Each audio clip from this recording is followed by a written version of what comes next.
بارزانی و بزوتنەوەی ڕزگاری خوازی کورد. نووسینی مەزعود بارزانی.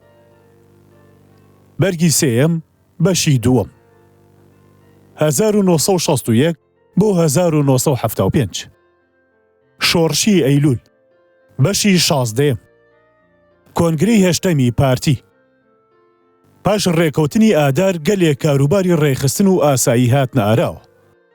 پێویستیان دەکرد بە پێی بارودۆخی ئێستا و ئامانجەکانی دوا ڕۆژ چاو بە بەرنامەی پارتی دیموکراتی کوردستان و پێڕەوی ناوخۆیدا بگێڕدرێتەوە. ئەوەش لە توانادا نەبوو تەنیا بە بانگێشتن نەبێ بۆ بەستنی کۆنگرەیەکی حیزبی کە سەرکردایەتیە نوێیەکانی تێدا هەڵبژێردرێن و تەماشای ئەو شتە تازە ڕووداوانی تێدا بکرێ تا لەبەر ڕووناکیاندا چ گۆڕینێ بە پێی بارودۆخی نوێ پێویست بێ بکرێ. منیش لەو کۆنگرەیەدا هەڵبژێردرام بۆ ئەندامەتی کۆمیتەی ناوەندی و خۆشم لەو کاتەدا لەوێ نەبووم و لە نەبوونی خۆمدا پاڵێورا بووم چونکە لە دەروەی کوردستان بووم. بارزانی لێبوردن دەردەکات بۆ جا 66ەکان. لە یادما یەکێک لە نیشتیمانپەروەرە دڵسۆزەکان کە ناوی ڕەشید بوو هاتبوو بۆ بارەگای لقی چوار داوای دیتنی منی کردبوو. منیش محەممەد عەزیزم نار بزانم چی ئەوێ. بەڵام ئەو ڕازی نەبوو هیچی بۆ باس بکات و سوور بوو لەسەر ئەوەی دەبێ خۆم ببینێ. منیش بانگم کردە لای خۆم. پێی وتم جەلال و تاخمەکەی منیان ناردووە تا بە زمانی ئەوانە و پێتان بڵێم دایانەوێ بگەڕێنەوە بۆ باوەشی شۆڕش و هیوایان وایە بارزانی لێیان خۆش ببێ. لا دەسەڵاتی مندا نەبوو هیچ وەڵامێک بدەمەوە.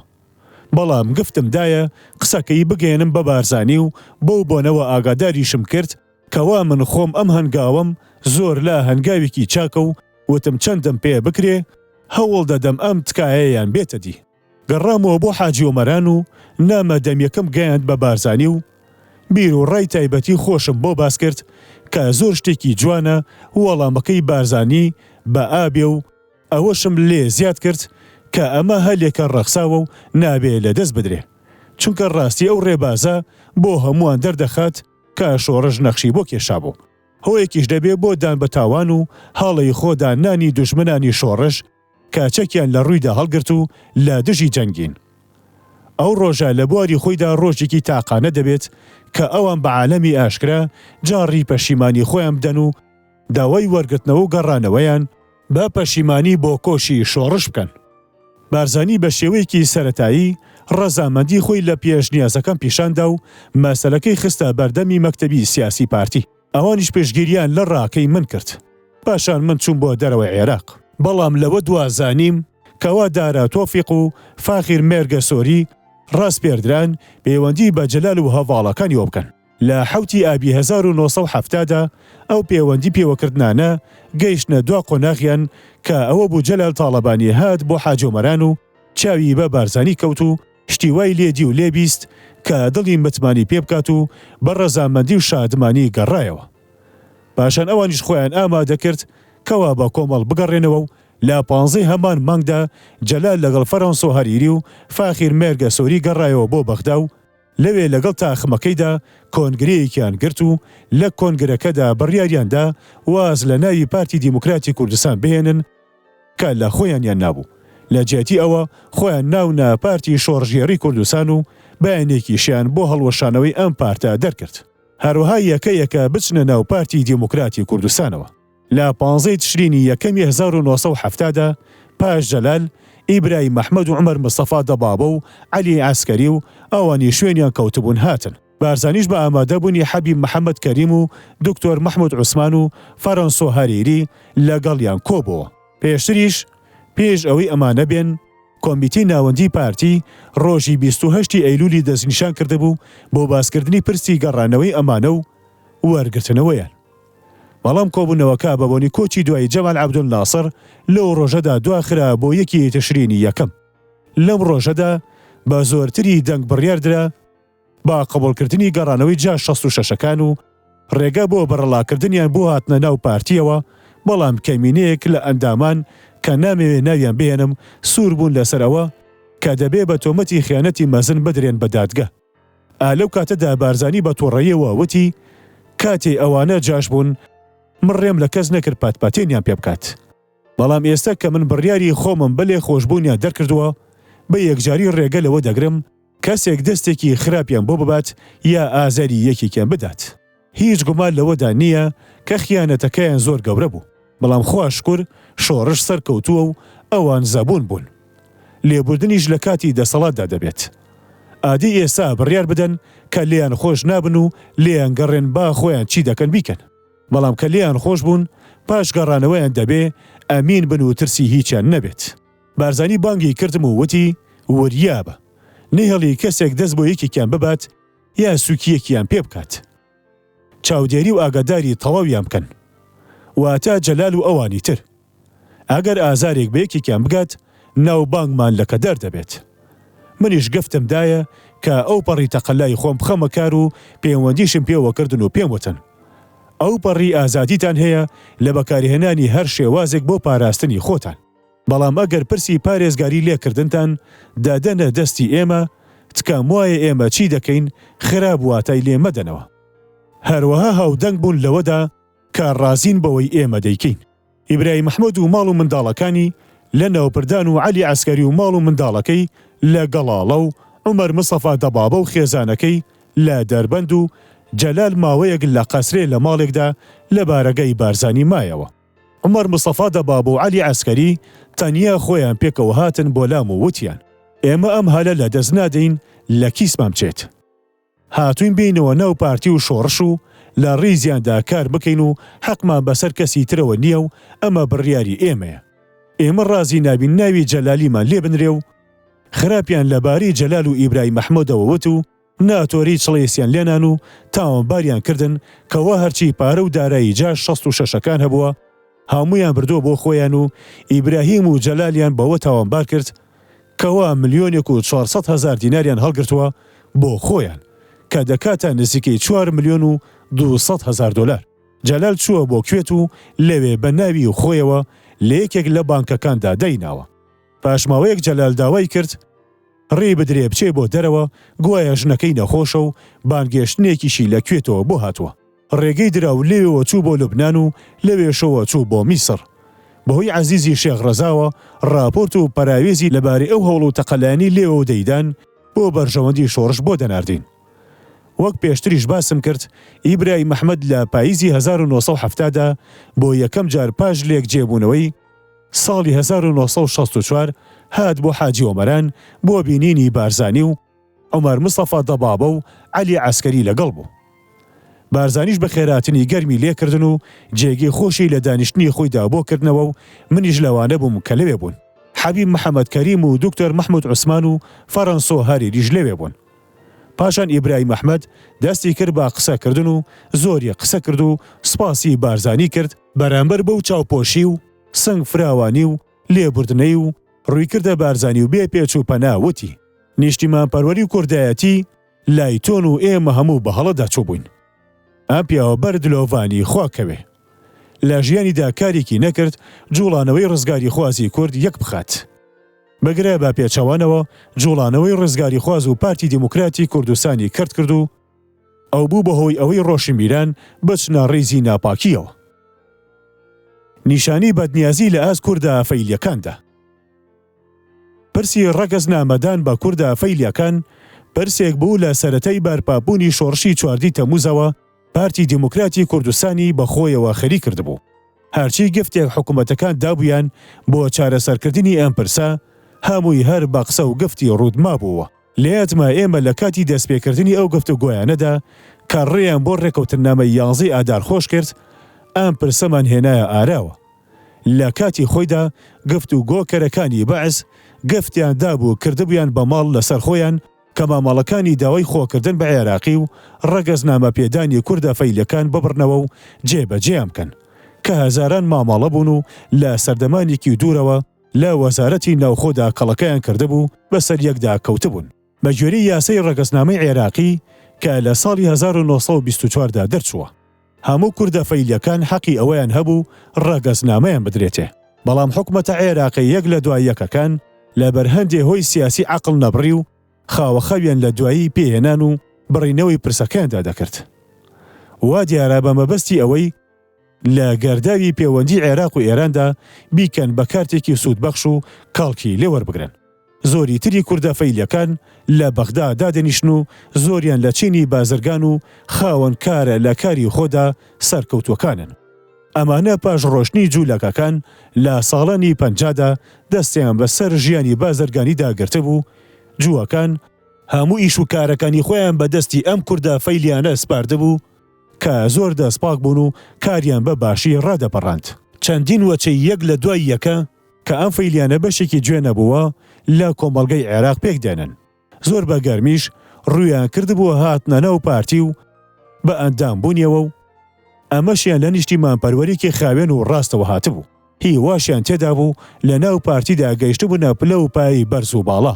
پاش تێپەڕبوونی کەمتر لە 6 مانگ بەسەر مۆرکردنی ڕێککەوتە نامەی ئاداردا نیشانی بەدی ئەو نیازە شەڕانیانە کەوتنە دیاریدان کە چ چارەنووسێکی نالەبار بۆ ئەم توێژاڵی کۆمەڵگەی کورد خراوەتە ڕێو خەریکە بگاتە پێش، کە ئەویش برێتی بوو لە هەندێک کردەوەی نایاسایی و لە هەموو بنەوایەک بەدەر. ئەوە بۆ ڕێیان لێگیرا منداڵی لەدایک بوویان لە دەفتەری سەرژمێریدا تۆمار بکەن و ڕێنوێنی ڕۆشن و بێ پێچ و پەنا دەرچوو کە دایرەکانی تاپۆ مامەڵەی موڵە گواستنەوە بۆ ئەو کوردە فەیلیانە نەکەن کە ڕەگەزنامەی عێراقیان نییە. خۆری ساڵی 1970 ئاوا نەبوو. بەر لەوەی دەسەڵات بەدەستانی عێراق دەست بکەن بە دوورخستنەوەی کۆمەڵانێک لەو کوردە فەیلیانە بۆ دەرەوەی سنوور، گوایە ئەمانە بەڵگەی وایان بەدەستەوە نییە بۆیان ڕەوا بدرێت لە عێراق دانیشن. ئەوە کارێک بوو بە دیمەنی یاسایی بوو، بەڵام ناوەرۆکەکەی خەنجەرێک بوو لە کەللەکەی شۆڕش دەدرا. شۆڕش لەگەڵ کاری وادا نەی دەتوانی دەنگی سکاڵا بەرز نەکاتەوە و بێزاری خۆی لەسەر لاپەڕەکانی ئەلتاخی ڕۆژنامەی پارتی و لە ڕێگەی پێشکەشکردنی یاداشتی تند و تووڕەوە دەرنەبڕێت. پەرسەکە ئاشکرا و پەردە لە ڕوو هەڵماڵاو بوو. ئامانجی ڕەشی ئەو کارە دووسەرە بوو. لەلایەکەوە دەیویست شۆڕژ لاواز بکات و هەندێک لە جەماوەریەتیەکەی لە بەرچاوی هاونیشتیمانەتدا بماڵێت و ڕێگەش بۆ داگیرکردنی سامان و دارایی ئەم چینە دەوڵەمەندەی بازرگانان و خاوەنکاران خۆش بکات کە هیوایان تێدا بوو خاوەنی ملیۆنان بوو. سەرەڕای بەدەزان قەس دروستکردنی گیر و گرفتیش لە ڕێگەی ئەوانەوە بۆ حکوومەتی ئێران و بە مەبەستی تۆڵە سەندنەوە لە هەڵوێستەکانی. هەوڵی کوشتنی ئیدریس بارزانی. ڕۆژی 1 کانونی 1970 ئیدریس بارزانی بە نیازی بە دوواداچوونی جێبەجێکردنی ڕێککەوتنامەی 11 ئادار بە تایبەتی بابەتی پێکەونانی پاسەوانانی سنوور چوو بۆ بەغدا و لەوێ چاوی بە سەرۆکۆمار و جێگرەکەی و هەندێک لە بەرپرسان کەوت. هەندێک لە سەرکردەکانی پێشمەرگە و ئەفسەرانی شیانی لەگەڵ بوو کە یەکێکیان حەمید بەرواری بوو. بڕیار وابوو ئیدریس 3 ڕۆژ لە بەغدا بمێنێتەوە، بەڵام نامێکی نرد تێیدا نووسی بووی کەوا سەرۆکۆمارداوی لێ کردووە ماوەی مانەوەکەی لە بەغداد چەند ڕۆژێکی تریش درێژە پێ بدات. بەڵام شێخ بابۆی ماممان کە هاتبوو بۆ سەردانمان بۆ حاجی ئۆمەران ویستی بگەڕێتەوە بۆ بارزان و چاوەڕوانی گەڕانەوەی ئیدریس بوو تا لەگەڵی بڕوە. لێیادما ڕۆژی 6 کانونی 1 مامەم پێی وتم داتوانیت بزانیت بڕیاری ئیدریس لەبارەی گەڕانەوەی چۆنە؟ ئەگەر تا 3 ڕۆژی تر بێتەوە ئەوە چاوەڕوانی دەکەم. خۆ ئەگەر زۆرتریشی پێ بچێ بە تەنیا خۆم دەڕۆم. ویستم بە تەلەفۆن قسە لەگەڵ ئیدریس بکەم. هێڵەکە زۆر بێتین بوو، هیچی لێ حاڵی نەبوو کە دیم مەسەلەکە وایە پەیوەندیم بە شێخ ڕەزا گوڵانی بەڕێوەبەری پۆلیسی هەولێرەوە کرد. پێم وت هەوڵ بدە پەیوەندی بە ئیدریسەوە بکەیت. پێی بڵێ مامت پەلەیەتی بگەڕێتەوە بۆ بارزان. ئەگەر ئەو تا 3 ڕۆژی تر دەگەڕێتەوە زۆر باشە. ئەگینا مامم بۆ خۆی دەگەڕێتەوە. ویستی خواوا بوو شێخ ڕەزا وا لە قسەکەی من حاڵی ببێ کەوا گەڕانەوەی ئیدریس ئێستا زۆر پێویستە هەر دەبێت دەست بەجێ بگەڕێتەوە. ئیدریس ئۆتۆمبیلە مارسی دزەکەی خۆی کە سەرۆکۆماری عێراق بە دیاری دابوویە ناردبوو بۆ گەراج، هەندێک ناتەواوی تێدا هەبوو چاکی بکەن. ئیتر چاوەڕوانی چاکردنەوەی ئۆتۆمبیلەکەی نەبوو. تاکسیەکی بەکرێ گرتبوو، سواری بوو گەڕابووە بۆ هەولێر بێ ئەوەی کەس ئاگادار بکات. دەمە و ئێواری هەمان ڕۆژ ئۆتۆمبیلە مارسی دزەکەی لە گەراج گەڕابووە و بڕیار بوو سبەینێ حەمید بەرواری و محەممەد عەزیز کە لەگەڵ ئیدریس بوون لە بەغدا بەجێما بوون پێی بگەڕێنەوە. ئێواری ئەو ڕۆژی ئیدریس بەغدای بەجێ هێشتە بوو، حەمید و محەممەد سواری ئۆتۆمبیلەکەی ئیدریس ببوون و پێچوون بۆ سەر بانک هێشتنێکی شێو خواردن. دەرکەوت هەندێک لە جاشەکانی لە تۆزێباری و محەیەرکی بە هاوکاری لەگەڵ نازم گزاری بەڕێوەبەری ئاسایشی گشتی پیلانێکیان ساز کردبوو بۆ لە ناوبردنی ئیدریس. من بۆ خۆم هیچ بە دووریشی نازانم هەندێک لەسرە زلەکانی دەوڵەت دەستێکیان لەم پیلانەدا هەبوو بێ. تاخمی جێبەجێکردنی پلانەکە لە چەند شوێنێکی استراتیژیدا خۆیان داگرتە بوو بۆ ڕێگرتن بە ئۆتۆمبیلەکەی. سەعات 10 شەو چەندین ڕستە گول لە بەسەر ئۆتۆمبیلەکە دابارین. وان دەزانی ئیدریسی تێدایە و حەمیدیان بە ئیدریس زانیە بوو، چونکە لە هەندێک شتدا لە یەک دەچوون. حەمید بەرواری بریندار کرا و چەندین برینی ساختی لێکرا کە بوون بەهۆی سەقەتیەکی وە لە لەشیدا تا ئێستاش پێیەوە گرفتارە. ئۆتۆمبیلەکە زیاتر لە 50 گولەی بەرکەوت بوو کرابوو بە بێژنگ، بەڵام محەممەد عەزیز و شۆفێرەکە تەنانەت نەش ڕووشابوون. ئەوە بەڕاستی پەرجوو بوو. شۆفێرەکە کە حوسێن کاوانی بوو کوڕێکی حازر بەدەست بوو، زەینی هەمیشە لای خۆی و دەماری سارد بوو، زۆر بەپەلە لێدەخوڕێ و دەتوانێت لە ئەڵقەی خۆداگرتوەکان دەرباز ببێ. بێگومان ئەم پیلانەش کۆسپێکی تری هێنایە ڕێی جێبەجێکردنی ڕێکەوتنامەی ئادار. وەخت بوو ئەو متمانەیی لە سەرەتای ڕێکەوتنەکەدا دڵ و دەرونی خەڵکەکەی ئاوەدان کردبەوە لە ناو بچێ. ئەگەر نەژڵێن بە تەواوی لە ناوچوو، گومان و دۆدڵی لە نیازی ناودڵ جێگەی گرتەوە. سەڵدام داوای کرد چه زانیاریمان لەبارەی پلانەکەوە لایە بیخەینە بەردەستی. ئێمەش چیمان هەبوو ناردمان بۆ لقی پارتی لە بەغدا. ئەوانیش بەش بە حاڵی خۆیان ئەو زانیاریانیاندایە دەستی سەڵدام و ئەویش گفتێکی یەکجاریدا کەوا زۆر بەڕاستی دوای پرسەکە دەکەوێ و سەخەترین کار دەکا بۆ ئەوەی بگاتە ڕەگ و ڕیشەی و ئەوانە بگرێ کە کارەکەیان کردووە و سزایان بدات. بەڵام ئەوە نەکرا. زانیمان ئەوانی پلانەکەیان جێبەجێ کردبوو، هەرکە لە کارەکەیە ببوونەوە چوبوون بۆ ئوتێلی کەشخی ئۆم با سادۆر تا لەوێ ئاهەنگی سەرکەوتنیان بگێڕن. نەیان دەزانی ئیدریس لە ئۆتۆمبیلەکەدا نەبووە. ڕۆژی هەشتی کانونی یەکەمی 1970 فواد عارف و سەمیر نەجەم بە ناوی سەرۆکۆمار و جێگریەوە هاتن بۆ لامان بۆ ئەوەی ناڕەزایی و بێزاری ئەوان لەو تاوانە ناشرینە دەرببڕن و گفت و پەیمانێکی زۆریان لەباری لە دووگەڕان و سزادانی تاوانکارەکانەوە لەگەڵ خۆیان هێنابوو. نامێکی دەستنووسیشیان لە سەڵدامەوە بۆ بارزانی پێبوو. ئەم پیلانە هەروە لە ڕووی ئەوەی کە چ لایەنێکی حکوومەتی بەرپرسە لە ڕێخستن و سازکردنی و چەند تێیدا بەشدارە و دەستی تێدا هەیە، بەسەر لێ دەرنەچووی و ساخن نەکراوەی و مایەوە. چونکە هەرچەندیش ئەوانەی کە جێبەجێیان کردبوو گیران و دران بە دادگەی شۆڕش و سزادران. هاندەری سەرەکی هەر بە نەناسراوی مایەوە تا ساڵی 1973 کە نازم گزار دەستی کرد بە پیلانە سەر نەکەوتووەکەی خۆی بۆ دەستگرتن بەسەر دەسەڵاتدا. ئەو کات دەسەڵات بەدەستان پێیان لێنە کەوە نازم گزار پیلانی ساز کردبوو. سەرەڕایەوە هەر ئەویش هەوڵەکانی کوشتنی باوکیشمی ساز کردبوو کە لەمە و پاش باسی دەکەین. جەلال تاڵەبانی بۆی گێڕامەوە ساڵی 1983 کاتێ لە بەغدا بوو گفتوگۆی لەگەڵ حکوومەتدا دەکرد لە سەدامی 20 کەوا هەوڵی لە پڕ کوشتنەکەی باوکم کە لە 29 ئەیلولی 1970دا ڕوویدا. ئەو ئاگای لێبوو، خۆی پێی لەمەنا هەروەها پێناخۆشبوونی خۆی دەربڕی کەوا کارەکە سەری نەگرت و بارزانی هیچی لێ نەهات وەک چاوەڕوان دەکرا و بە هیوا بوون. مۆسکۆ هەوڵێکی ماندووکەری لەگەڵ بارزانیدا و بە چەندین نامە لەگەڵی دووە داوای لێ دەکرد خۆی بگرێ و نەهێڵێ بار و دۆخەکە خراپتر ببێ تا دەگاتە ڕێی نەگەڕانەوە. ڕۆژی 16 کانونی یەکەمیش کۆمیتەی ناوەندی کۆبوونەوەیەکی لەم بارەیەوە کرد و بڕیارێکی دەرکرد کە هەر سیاسەتی نەرمی و ئارامی بگیرێتە بەر، دووری بگرێت لە هەرچی شتێ کە لەوە نەبێ یارمەتی بەرزکردنەوەی ناکۆکی بدات بە مەرجێک باڵەپەستویەکی بەڕاستیش بخرێتە سەر دەسەڵات بەدەستان بۆ ئەوی بەڕگەکانی ڕێکەوتنامەی ئادار جێبەجێ بکەن.